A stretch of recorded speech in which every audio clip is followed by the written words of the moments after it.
All right, we are joined by PFRDA Chairman Mr. Deepak Mohanty. Deepak Mohanty, thank you so much for joining ET Now today, and congratulations for becoming the PFRDA Chairman. I really want to start with this question now. Since you've taken charge, what's going to be on agenda? How does your checklist looks now? Thank you so much, Kavita. The objective for us is that everybody should have access to pension. As you know, the pension penetration is relatively less, so we have to really expand that. So that is the overarching agenda. So having said that, that the focus again would be on the NPS side. That we see that NPS non-government, as you know, the government is on autopilot. Anybody joining the government automatically comes into NPS. So the non-government sector that we really have to expand that ecosystem. So that has two components, corporates and for informal sector, anybody can really come in. So there we'll emphasize that. The other thing would be that ease of onboarding. That already we have taken a number of steps in terms of digital onboarding. So we have to strengthen that ecosystem. And finally, it is the literacy, that the pension literacy, that the knowledge about pension, because pension naturally doesn't occur to people when they think of financial product, because nobody wants to get old pension. We think that we'll work all our life. So that knowledge to be disseminated. So a whole lot of work has to be done on that. All right. Now, since your focus is on NPS now, and let's just take questions ahead on NPS. What is the subscriber base currently, and how much have you seen in terms of contribution and in terms of contribution figures that have come up for NPS? See, NPS, if I have to put the non-government sector, that during the last financial year, that is 22-23, that we crossed the landmark of 10 lakh. So which is the corporate sector and NPS all citizens model. So that we have. And so overall, it takes the non-government sector to around 46 lakh. And then in the government sector, we have about 85 lakhs. So this takes overall to 1 crore 33 lakh NPS subscriber that we have. And so our plan is to expand, at least that's what we are hoping, that the non-government subscriber in the NPS segment to about 13 lakh during current financial year. That's an outstanding number, but then I also want to understand the kind of changes NPS as a product will be going through. Any update on the minimum assured return scheme that was to be introduced under NPS? See, NPS, that we have a lot of products in NPS itself, because one can go for a pure equity scheme, and you can have a mix of equity and debt scheme. And we have given the flexibility to subscribers, including that of the government sector, that they can choose their pension fund managers, and they can also choose what is the kind of combination they want, given that is tolerance. So that is there. So having said that, there is this issue of can we provide another product, which is the minimum assured return scheme, because people perceive that there is, the returns are fluctuating. There could be risks going forward. But actually, if you see that, Kavita, that, the returns are quite good, that, the pure equity scheme, that gives a return close to 12% per year. And if I have to talk about the government scheme, which is a mix of equity and debt, that the return since inception is about 9.4%. But having said that, there is also demand for and a need to have kind of a minimum assured scheme, and that is also given in our statute. So this has been in the process for quite some time. But then we really would have to balance. We have made some progress on that, because it's basically we have to balance risk and return in that process. Because and look at the cost aspect, because once you bring in some guarantee, obviously the cost also goes up, and at the same time to ensure that the rates that we are providing or assuring should look attractive to the customer. So I would say that this is in the works, and we'll take some time before we come out with a scheme which can match both these expectations and requirements. Let's talk about the new tax regime that takes away all the tax benefits that one gets while investing in NPS. And that was a tax benefit if you invest in NPS was something that was extremely attractive and investor friendly also. Now, since this is gone, we still have the old one tax regime, and if that would be the new tax regime, any strategy laid down for that? Because a lot of people who would want to shift to the new tax regime might not find NPS as attractive as it is in the old tax regime. As of now, people can continue on the two tax regime, and if you're on the old tax regime, that deduction up to 50,000 extra, which is allowed. And but I think the tax should not be the only driving force for NPS. That is the way that we really would have to position it. As I mentioned to you earlier, that NPS as an investment by itself is giving very good return. So it's much higher than the standard returns that you get in the market, and at the same time the risk is also contained.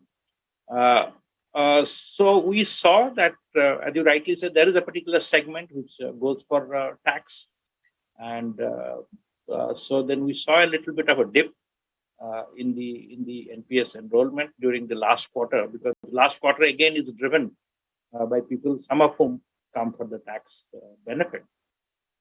But irrespective of the tax, our strategy was to increase the understanding of NPS as a product by itself and a requirement, because you can have multiple products, but you need a pension. So in addition to other savings instruments that people have, other media they have through that, but the pension should be there. So we propose to engage more with the corporates through their HR departments, and also we want to engage extensively with trade bodies so that we get corporates on board and discuss this issue and give them the knowledge on this side. So these are the things which should really help increasing the penetration of NPS. Any plans to increase fund managers, number of fund managers as per NPS? Currently, we have earlier we had expanded the number of fund managers, so we have now 10. So at the moment, so as and when the request comes in, then we would see that if they meet the fit and proper criteria and the threshold that in terms of the financial threshold that we have put, so we would be open to that idea. Any plans of adding asset classes and limits for investments, which might be in these strategies for further developing NPS as a much more investor-friendly and retirement-friendly product? NPS as it is quite flexible. As you know that we have added tier 2 in the NPS account, where one even can go up to 100% equity. And that's a very flexible product. You can put in money, you can take it out anytime, so that if you have added savings, can go on to the tier 2. The other thing that on the full equity scheme, which is 75% equity which is being put. Earlier, what was happening, that was that it could be, even if it is active choice, the tapering was happening with the age, because as you know, the equity cycle is longer. So as people age, so obviously the equity exposure should come down. But somebody making a conscious choice, that we have given that flexibility, because it remains at that high level of equity investment. So as I indicated to you earlier, that the equity schemes are doing much better. And at the same time, on the digital side, that we are seeing that as onboarding and exit becomes extremely easy, that we'll use the digital process to facilitate, including the KYC, because we have eKYC also. So then somebody has a very good experience, not only joining the NPS but also exiting the NPS. What will be the aim for the new financial year in terms of increasing your subscriber base and also the contribution figures that you might be aiming at? See, in terms of the numbers, as you know, that it is driven by the Atal Pension Yojana, where one gets a fixed pension of 1,000 to 5,000 rupees. And that is the number which drives. And last year, we got 1.19 crore enrollments on that. So our projection is that this year we'll aim for at least 1.3 crore. So that is the number which would be for us. And in terms of NPS, non-government sector, where we got about 10 lakh. So our expectation is that we should try for 13 lakh this year, and the corpus that which is invested, so that is over 9 lakh crore now as of now. Very soon we will be crossing 10 lakh crore.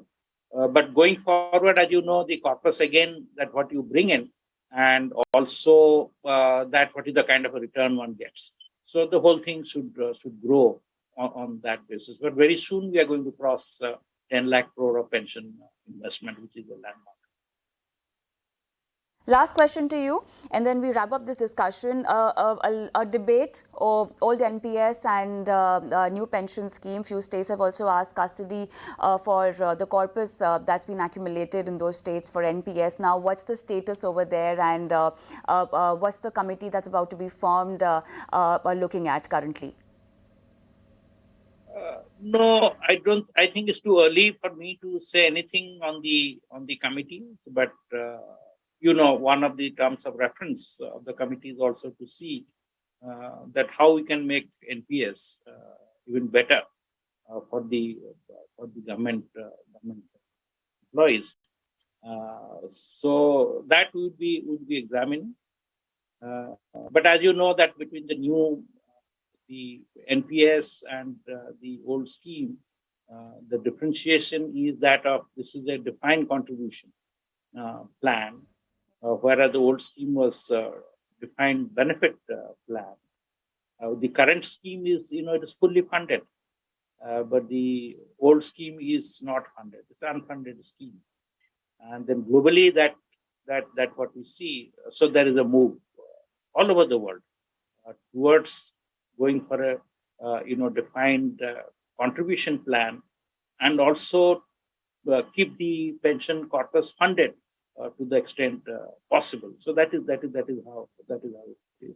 It should not be open-ended, because from a sustainability point of view, it becomes extremely difficult. But then it's up to the committee to deliberate on various issues and then come out with the conclusion. I think it's too early to say anything on that. Deepak Mohanty, thank you so much for joining ET Now today for this lovely interaction. Thank you so much for giving us your time. Thank you. Thank you.